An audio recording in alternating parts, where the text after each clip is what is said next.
Yes! Yes!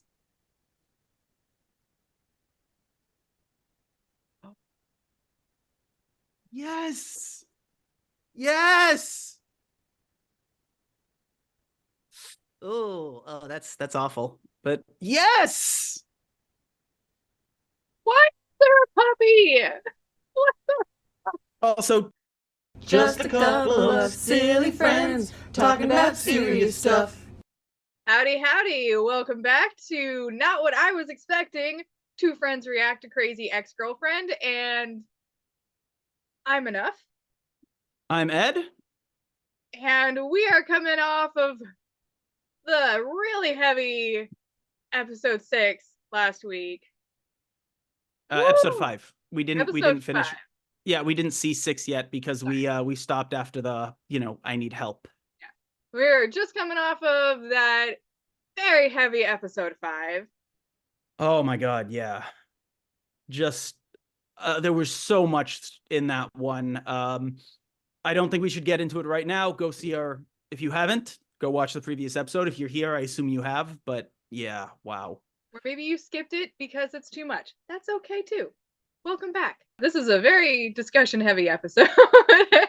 Yeah, I wouldn't be surprised if this is one of our longer ones. As always, make sure you check out content warnings online, as this season is one long content warning. Little bit.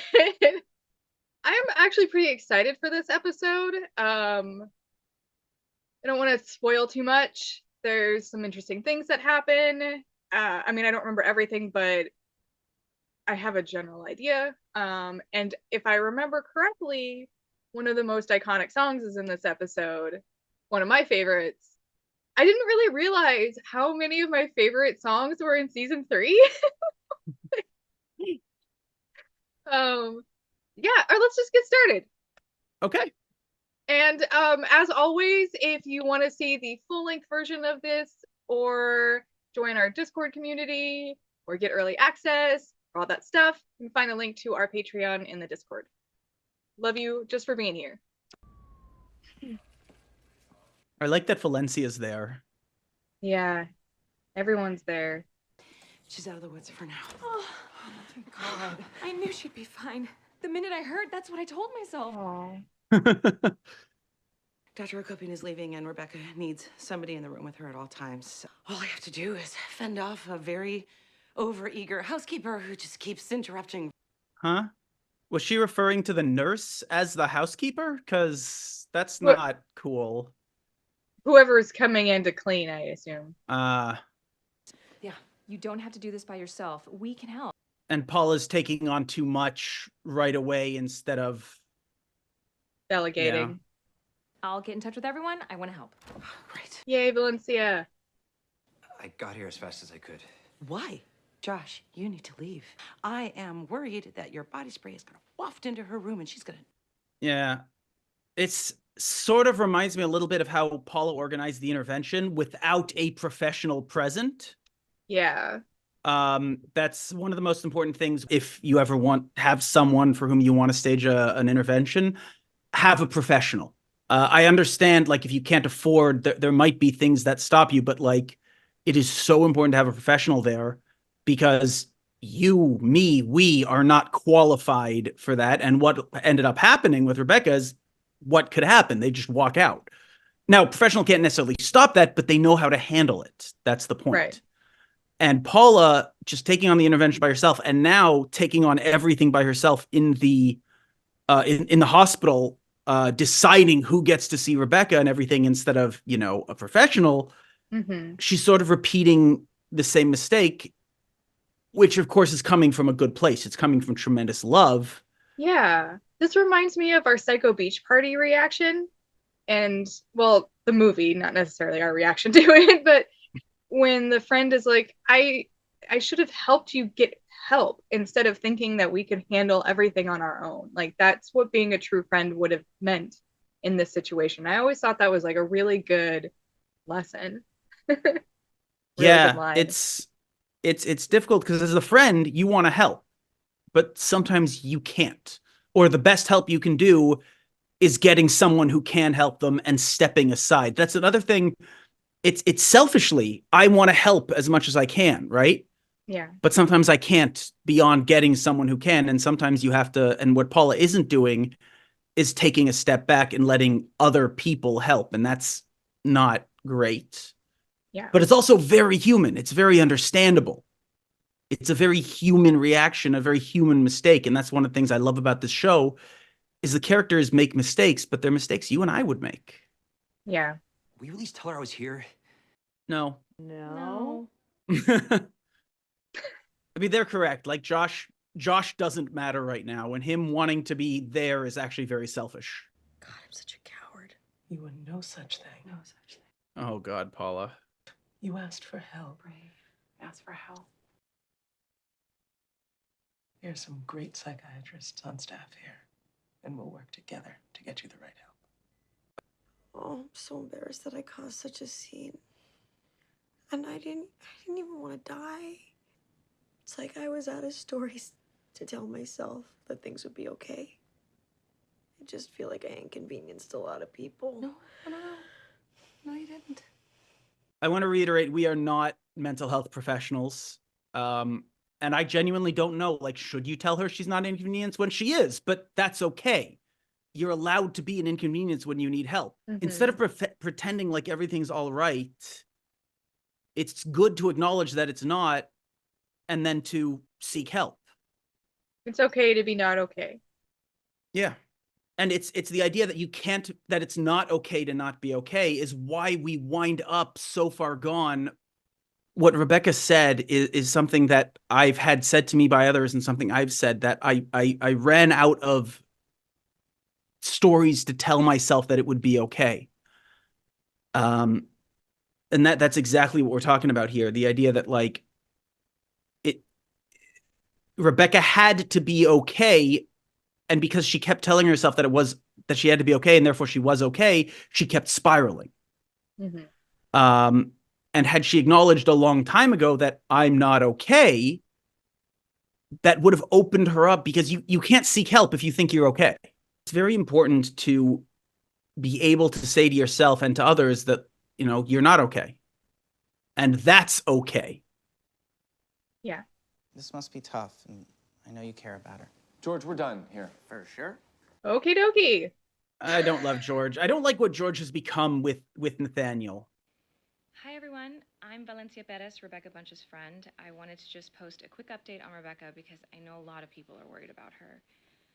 I like that she did it in widescreen. Oh, where should I put these chips? Aww. Oh God, I forgot they were dating, and I don't know. I don't know how I feel about it. I like that he brought provisions. Yeah. I know a friend's suicide attempt was a +1 event. Oh, Valencia, don't be shitty. In 3rd grade, she cut off my rat tail because I sat in her desk once. Although she's also kind of right. That he shouldn't have a rat tail? No. You don't have a date like this. Like, come together, hang out, but like you don't bring like I don't know. I mean, if he wants to offer support to somebody in his friend group and another person in his friend group, I think that's okay. That's true. He's not there for Rebecca. He's there for Heather, which is the way you're supposed to do it, right? When someone is in crisis, right, the people closest to them are going to be affected very harshly, because they're putting in all their effort to help. In this case, like Valencia, Paula, and Heather are closest to. Paula is sort of closer, but in terms of like the first circle, it's those three. And it's exhausting and it's hard for them. So Hector being there to support Heather is actually really great. I really love that, actually. Yeah. And I think that's a really sweet thing to do and the correct thing to do. He's not trying to support Rebecca, but he's trying to support Heather, who is supporting Rebecca. And I think that's great. Yeah, we absolutely need those people. Paula, I'm okay here by myself. I mean, I got doctors and nurses and Denise. Denise, I will strangle you in your sleep. Okay, that was funny, but also no, not okay. You ruin a shot again, and I will put you in ICU. He's just trying to go to the bathroom. And Valencia, what are you doing? I can get out of the shot. I'll just crawl on the floor. I'm sure they mop it frequently. Are you done talking?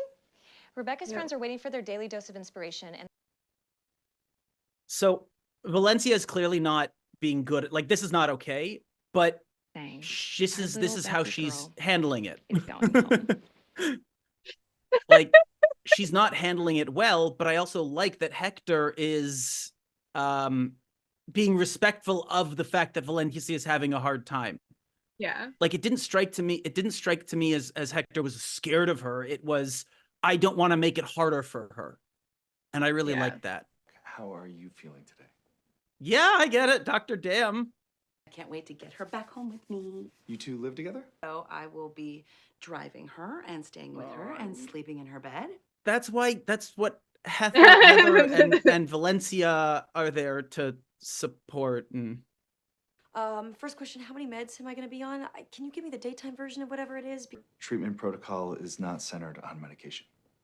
Wait, what? In my opinion, you've been misdiagnosed over the years. I think with the right diagnosis and treatment, you can get a lot better. So I'm not anxious or OCD or depressed or any of the vague combo of things people have told me. Okay, we're going to talk about all that and the steps towards your recovery later today at the clinic. Wow, this is huge. I have a new diagnosis, a new one. Oh, look. Is this the song? Yeah. A copyright claim? For me, a new path for my life. I know the feeling. Fake it till you make it, that's how I got by. Yeah, lots of us. Trial and error, take this pill, say this chant. Oh dear, it's a copyright claim.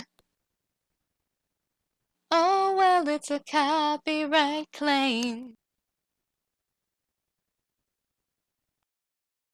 A copyright claim? Tell me that this whole time I belonged. You're killing me with the copyright claims. Schizophrenic or bipolar light. Maybe light. it's time to start. You're super cool, Rebecca. Thanks. Oh, no.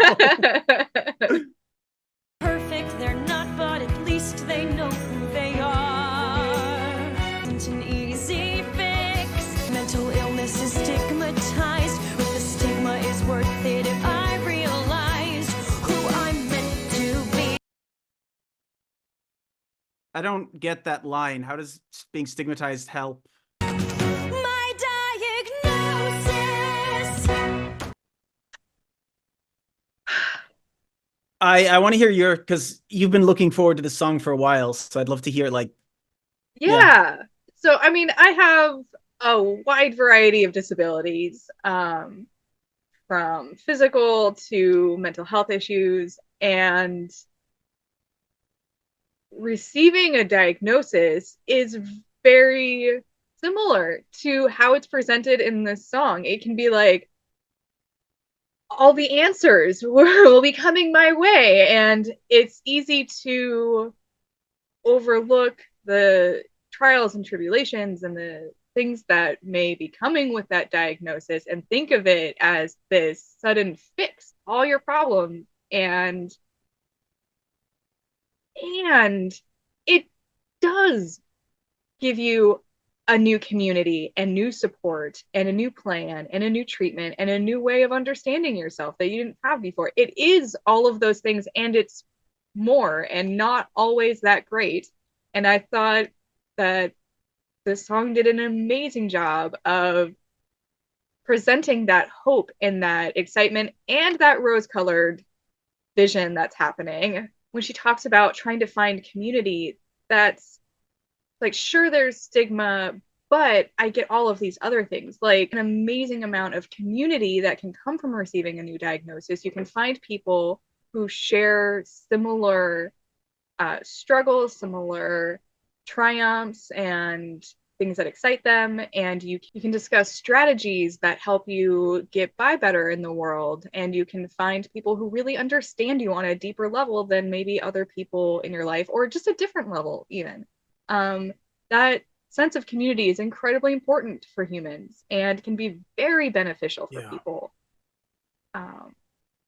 Yeah. What were your thoughts? Sorry, I've been talking a long time. No, that's it's a nice change. Usually I'm the one who goes on. So yeah, the community is very important. At a personal level, I have a bunch of physical and mental illnesses. My mental illnesses, I've kind of known what they are for a long time. There hasn't really been any change there. It's more been a matter of like figuring out how to manage them at different times in my life. I actually finally just found a therapist that I really like, and it's going amazing. Nice. Yeah, it's been fantastic. That's awesome. But for me, what this resonated more with the physical issues that I have, because around when I was 25, things started going wrong, and it took a while to find out why, to get a diagnosis, and to get on meds, and it kind of helped somewhat, whatever. And then several years later, I got another diagnosis, and it kind of helped, and whatever. But then a couple years later, after that, I got another diagnosis, and oh my God, night and day once we figured out what it was.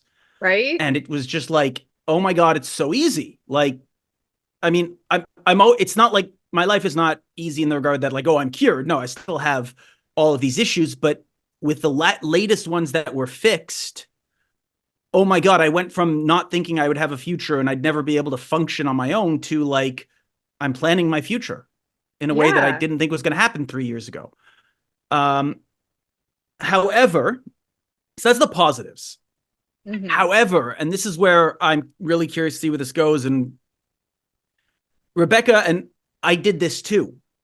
Rebecca was like, oh, I'm going to have a new diagnosis. That's it. They're going to cure me. It's going to be super easy. Everything's going to be wonderful. And it doesn't work that way. You know, she said like, oh, it was all trial and error. And so I grew up around medicine. Medicine by its very nature is trial and error. It is. You know, when you come in and the doctor diagnoses you with depression, sometimes they get the right med right away. But sometimes it takes you 3 or 4 meds till you find the right one. And a lot of people, I see them being like, oh, well, my doctor's bad. He's like, no, he gave you the medicine that was most likely to work. It didn't. Right. Then he gave you the next best one. Then the next best, like medicine is by its very nature trial and error. And so many people, because doctors are held in such high esteem societally, we begin to think of them as like, we put doctors on this pedestal as like, they have to get it right away. They have to be experts. They have to know what's wrong. They have to be able to fix everything right away. And unfortunately, it just doesn't work like that. Even if you have a doctor who is completely unbiased, who is respectful, who listens to you, who is genuinely good at their job and has worked very hard on their own biases, they're still not going to get it right every time.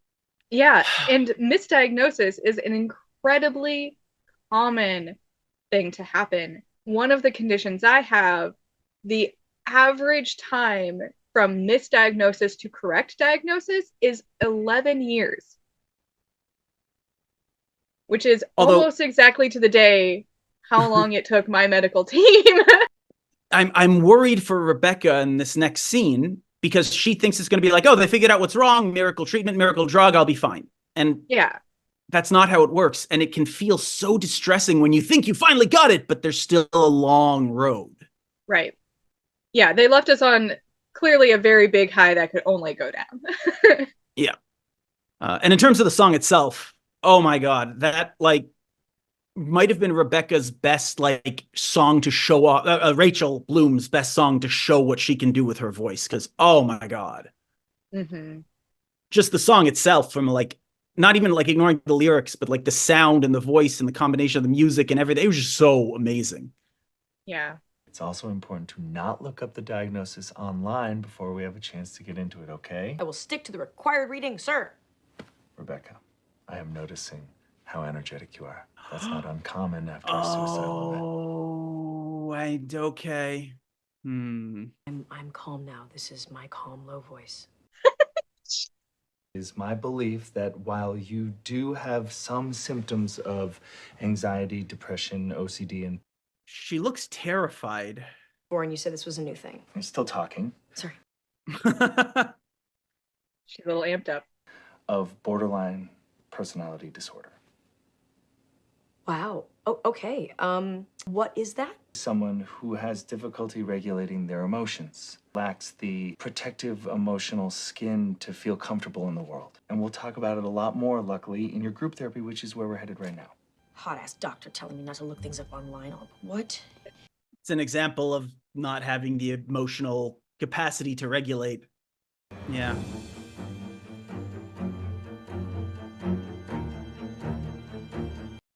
Is that true? Yes, I mean, this is all true. I mean, they did their research, so I assume it is. No. Yep. No. Psychiatrists refuse to treat it? So yes, those are accurate. I don't know if you're familiar with BPD.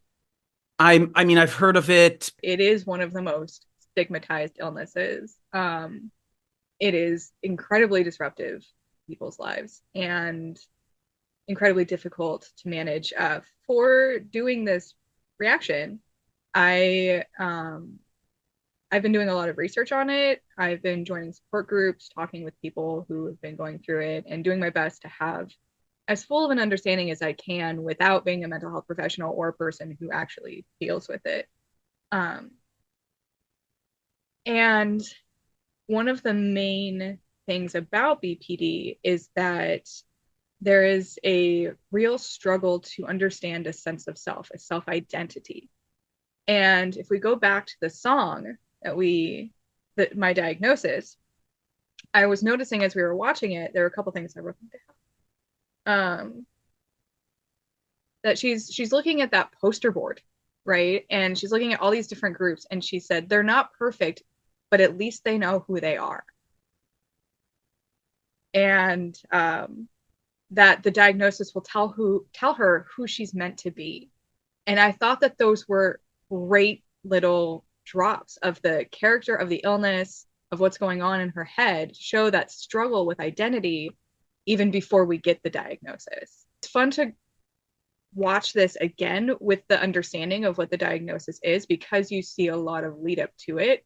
For example, there are multiple times throughout the series where she presents what is referred to as splitting, where something will happen and your opinion, once very fond of a particular person, will suddenly split, and you will hate the person and think they're terrible and Because of something they did, or it can just happen? It can just happen. So that's something that has happened a few times throughout the series that we've seen, like her suddenly have a very different perspective on somebody very quickly.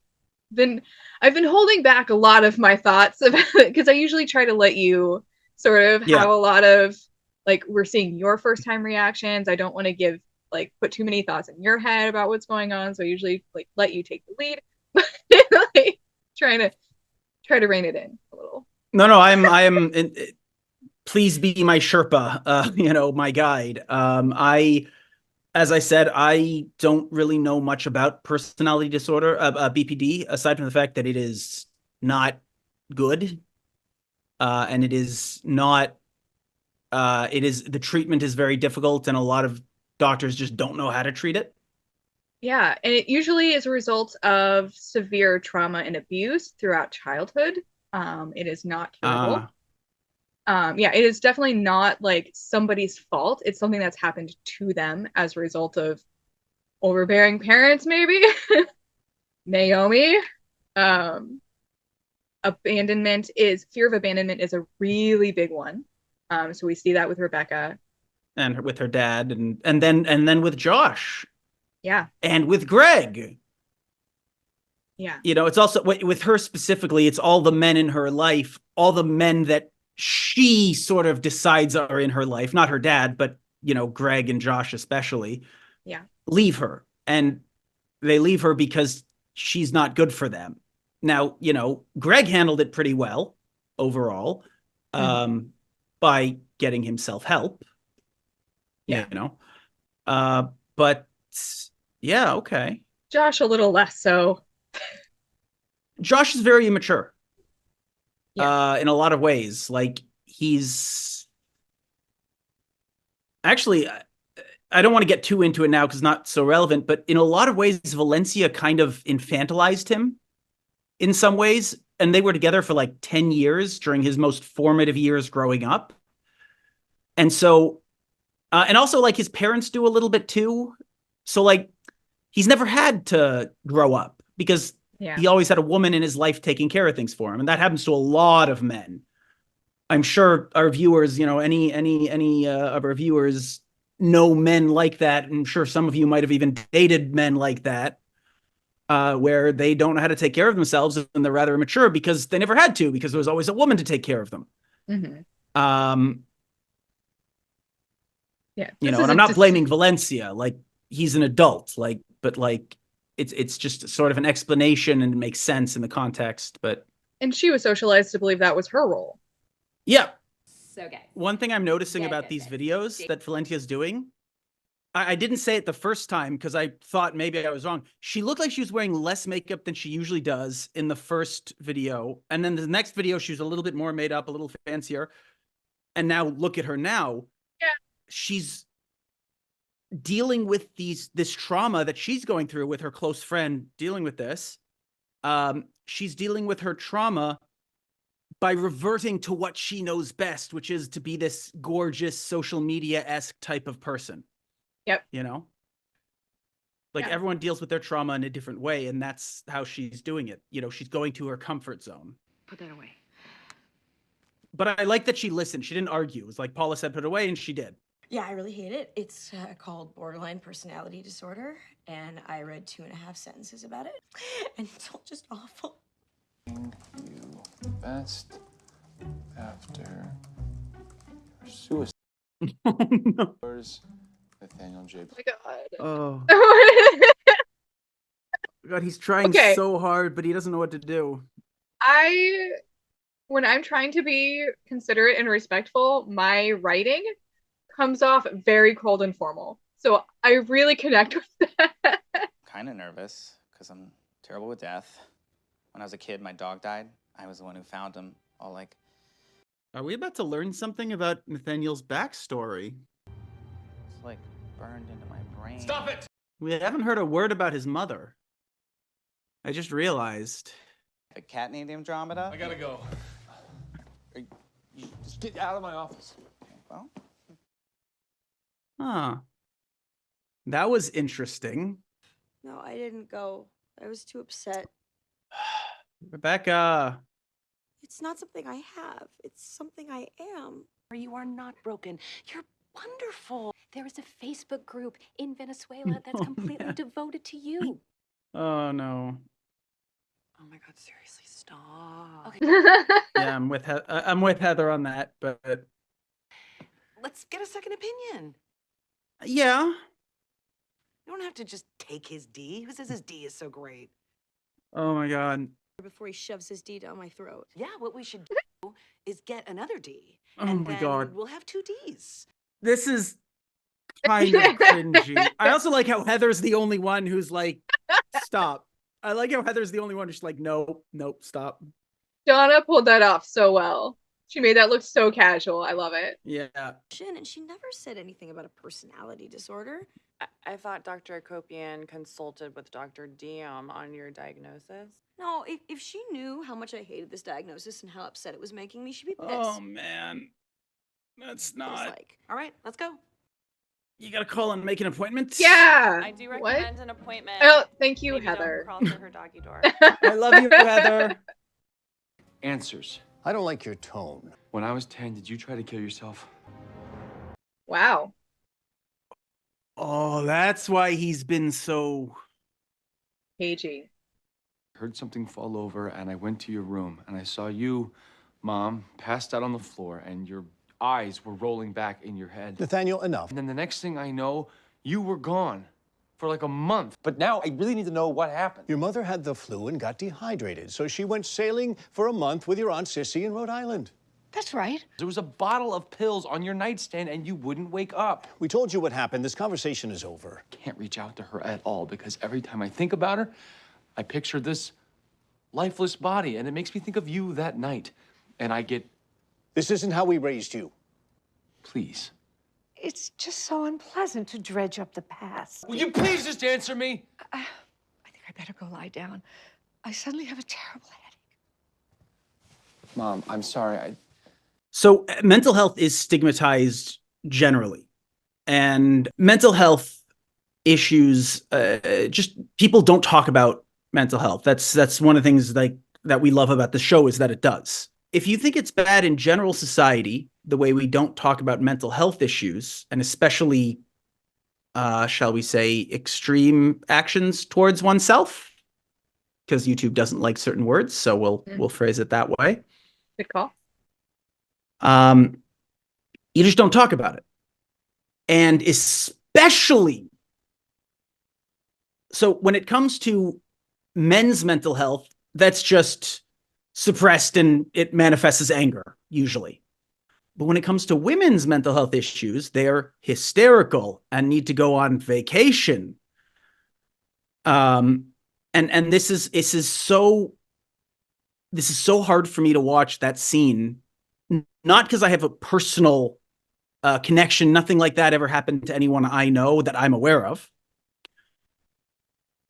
But first of all, the acting, massive props to the acting. The mother, it's like Nathaniel did a wonderful job, but the mother carried that scene. Her reactions carried that. I could see the conflict between her wanting to tell, but her not being allowed to tell, and the father shutting it down hard. Yeah. It now, while I have limited sympathy for those kind of wealthy people who are actively detrimental to society, I still I can't help but have a lot of sympathy for her, especially because she's the one who suffered, and because of the society she's in, she can't get the proper help she needed. Like, you got to wonder, how has she just managed it by being doped up on drugs and alcohol for the last 40 years, or well, I guess 20 or so years? Yeah. That scene hit me so hard, but I was riveted. Like, Yeah, that was rough. I mean, we knew that he grew up in a cold environment, but that really nails home just how bad his home life was and how completely disconnected from emotion and communication and feelings. And I remember you talked a lot about how much you love Nathaniel's growth. And while there have been bits and pieces here and there, this is the first time he's been proactive, I think. Every other time it's been reacting to these new feelings and the new things that are happening, but this was the first time he learned something and he went and did something about it, if that makes sense. Yeah, I kind of feel like he almost has a very similar arc to Rebecca's, where she starts out the series very numb because she's been, highly medicated and just kind of going through life on this very specific track without thinking too much beyond it until something comes up and shakes up her life. And I feel like Nathaniel has a very similar thing where he was on this track. He was very numb. He didn't experience emotions. And now he's having to learn all of this new stuff. And I think I really identify with that because I spent a lot of my years completely shutting down my emotions, feeling very numb, feeling like I was walking in a dream world or a movie a lot of the time. I was dealing with derealization and feeling very disconnected from my emotions. And when I started going through therapy and I started working through the CPTSD and all of that, I had to learn how to handle my emotions, how to experience them, how to manage them, because I had basically not experienced them for so long, for most of my life, that it was an entirely new process. It took years. Shimmer Glimmer Cosmetics for sending over those amazing and gorgeous lip glosses to Rebecca. I'm wearing one right now, and she is going to love them. If you don't like the shade, Shimmer Glimmer will send you a different one for free. That's enough. I've had it. Oh, now Thank you, she's Heather. You're using Okay. your friend's crisis to get swag? Now she's literally doing sponsored ads. You think this is about me? Yes. Are you blind? And her courage and my courage, sharing her courage, is inspiring an entire movement. You're so full of crap. I'm full of something else. I was not expecting a song. Okay. I don't remember this one. Oh going to get a piano. This is my movement. Can't stop this move. Oh my god. It's coming out fast in a powerful blast. Like an explosion of built up emotion. My movement's getting stronger. There's no containing it. I like the choreography of this song. Billy. I know what you mean. I work at a hotline for suicidal teens. Yeah, that's not a movement. Mine is Oh no. It sounds like you're just talking about poop. What? No. I rarely poop. It's been a month. Don't hold in your poop. Yep. It's really, really bad for you. It's making Valencia seem not just like someone who's coping, but someone who sucks. I don't know. I mean, she's a little bit delusional, and I feel like Valencia's always been a little bit delusional like that. Okay. She's easily swept up. Yeah, that's true. The whole wedding thing, she basically took over and made it about herself. While that's what always happens. She tries to help, but it ends up making it about herself without trying to. She's not an awful person. She's following what feels good, and she thinks that that means that it's the right thing to do. Oh, yes. Oh, you're good. That is, yeah. Yeah, I think you nailed it. That is brilliant. Yeah, it feels good, therefore it must be the right thing. Helping all of these people. Yeah. I mean, I can't imagine that would become that you would kind of feel like it's something that's bigger than yourself, right? Like if you're getting a bunch of messages from people saying this is giving me hope in a dark time, like how you'd have to be heartless not to feel something for that, not to feel like that is important on some level. Even if I think that's the double-edged sword of being an influencer for something positive. On the one hand, yeah, people are feeling good about it. Like it is making people feel better, feel inspired, but it's also making her feel like she's the center of it and it's about her when it's not. And, or rather, she's making it about her. And are people really like people becoming inspired from a Facebook post or TikTok or Instagram? That inspiration lasts all of 10 minutes. Is she actually doing anything good? Like people are like, yeah, I relate to that in this dark time. Like maybe, but also like, but maybe is there something to this temporary like thing, or is it just purely artificial and therefore it's actually detrimental because it distracts people from the work they actually need to do on themselves? Yeah. Inspired to do what? Yeah. Write a comment? I'm so happy and I feel so good all the time. And that's hard because I know not everyone feels that way. This is actually a thing. Like, it's sort of like an imposter syndrome kind of thing. Told me last week about your mother shooting your father in cold blood. Well, I've moved beyond that. Dr. Akopian? Oh my God, that was good.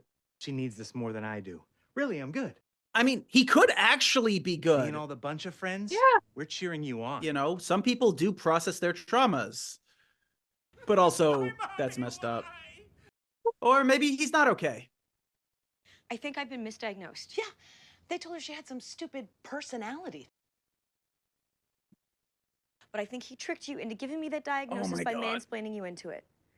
This hurts a lot. Yeah, it does. Did you go to your group therapy? No, I did not. Because I don't want to hear any more about it.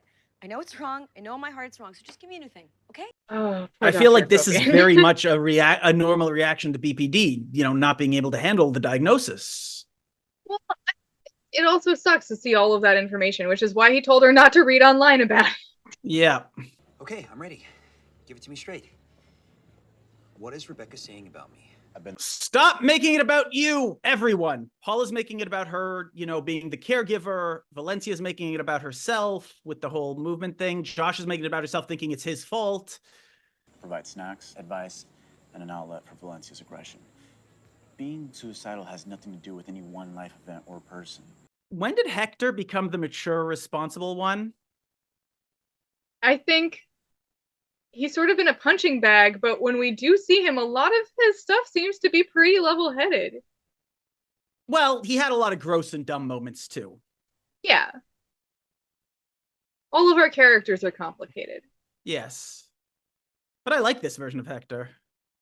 Dr. Shin asked you not to look it up online, but I'm suspecting that you did. So what? Yeah, I did. So what? She already knows. What checklist? To determine whether or not a person has BPD. Wait, why don't we just hear it and then see what we think? I'm really not liking Paula right now, which is the point. Like, she's reacting, she's trying to take control of a situation she has no control over and be supportive to the sort of her quasi-daughter, but she's, you know, not doing well. A person has to have at least 5 of the following 9 tendencies. Severe mood swings, instability in relationships. It's like you think I'm your daughter or something, but I'm not. Impulsive behavior. Oh, yeah, yeah. So not you, right? Paula's in denial. Paula's in denial. I don't have 5. I have 9. I am officially medically certifiably, quote unquote, crazy. I'm very tired, so I'm just gonna go to bed. Alone. Oof. Paula has been really tough for me to watch this episode. Like, I know she's doing it out of love and meaning well, but like, she's doing literally everything wrong. Needs to rest. Lock the door. Yeah, no, if you lock, like, honestly, like in that situation, if I was with someone that I was worried about hurting themselves and they locked the door and refused to open it, I might kick down the door. Like, I would be scared. Like, it's okay, be alone, you need your space, but leave it unlocked in case you need us. Like, I'm not trying to make you feel bad. I know we don't say this stuff in our house, but I love you, Mom. If you ever need me, I'm here. Sad about how difficult that was for him to say. they don't, like, it was hard for him to tell his mother he loved her. How messed up is that? Then I went away for a while to a place where I learned to sleep without pills. There was some sailing there. I should have told you. Did we just have a talk? I think we did. Do you want to take some of these roses to your friend? I think she'd like them. Aww. That was good. I love that scene. I love that scene look so at much. them. Oh my So God. worried about Yes. her. I can go to the bathroom by myself. Yeah, I mean, sure. Totally. Yeah. Interesting. We never really saw Heather's coping mechanism. Hector.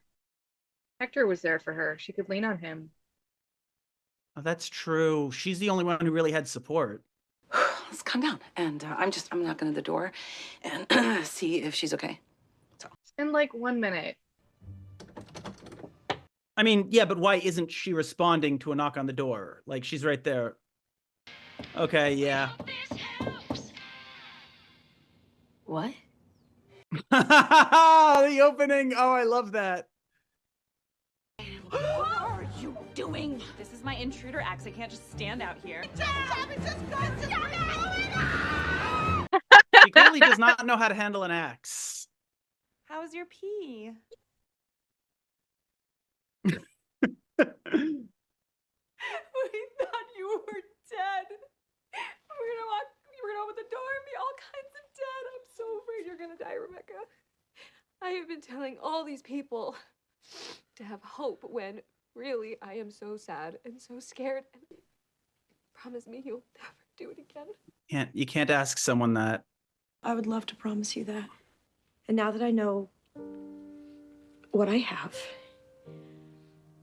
I hope I can get the help that I need. Where is she? Where's my girl? Oh. She's fine, but what happened to you? Joe and I were in New York, and I hopped in my car, but it wouldn't start because the battery died. His car, but it was a convertible, and there was so much traffic. So I just drove 3 hours in the sun. Who needs skin? Ow! When I get my hands on that Josh Chan, I could murder Josh right now. I do have an axe. Good. Calm down. This is not Josh's fault. I haven't thought about him in days. Truly. Yes! Josh is irrelevant. Yes! Yes! Maybe it never was. Yes! Yes! You know, some sort of ice bath? What does it mean when it blisters? Oh, that's awful. But yes! Why is there a puppy? What the Also, don't puppy's buy gonna make someone her a puppy as a better? gift. For a suicide attempt? What? Let's go. I hope we get to see her group therapy sessions the way we saw Greg's. You were not supposed to see me. Wow, this is really sweet. Oh, I mean it. I do. I should get inside. I got a workbook in therapy today, and I love workbooks, so. You like to work? It's the first I've heard of it. Snap. I want a giant gator plush. Oh, he did the little look back thing. That's sweet. Wow. So we didn't say it at the beginning because we forgot to, but that episode was called Josh is Irrelevant. Oh, yes. I've commented before several times that every single episode was named in some way a reference to Josh. And this episode is called Josh is Irrelevant. And I love that. Yeah. Like, I don't know what's going to happen, but I would almost appreciate if Josh was just out of the show. Not that I ever wish an actor out of work, because acting is hard and, get paid, get work. But from narratively, it would almost work to Josh just be gone from the show entirely because he is irrelevant. Like, he'll come up in therapy because she was a major part of his life, of her life, and she made decisions. But in terms of his effect on her now, he is irrelevant. And I love that. And to me, I don't know about you, but it feels like I can sort of breathe again a little bit. Like it got real heavy there for a while, and now it feels like, I mean, maybe there is some hope. For me, it's still very heavy because, as I've said in other episodes, progress is not linear. We haven't even touched on the whole Robert thing in a while. Or maybe we did last episode. I don't remember because we don't film these sequential, we don't film them one after another. But I'm curious to see if and how they deal with because obviously the Robert thing in particular was tremendously a turning point in her life and was very traumatic. Obviously, it'll be interesting to see what happens with her mom because her last interaction with her mom was her mom drugging her, doing her what she thought was right, but no. Yeah. And what was so interesting about this episode was to see how they all coped with it. Heather was the only one who coped with it relatively well. But as you made a very good point, it's because she had someone to lean on. Yeah. She had someone supporting her. Mm-hmm. When you're dealing with grief, other people's grief, and you're in the inner circle, as Hector put it, you need support. And your friends, your loved ones, that's where they come in. Yeah. They come in to support you while you're supporting the person at the center of the issue. There's something I think called ring theory. I remember what are words? Remembering correctly, where it talks about different rings of support and closeness to something big like this. So if somebody has cancer or something, there's the people immediately affected by it is the first, the person in the middle who has it, And then the outer ring in that after that is the people like closest to that person, immediate family, partner, that kind of thing.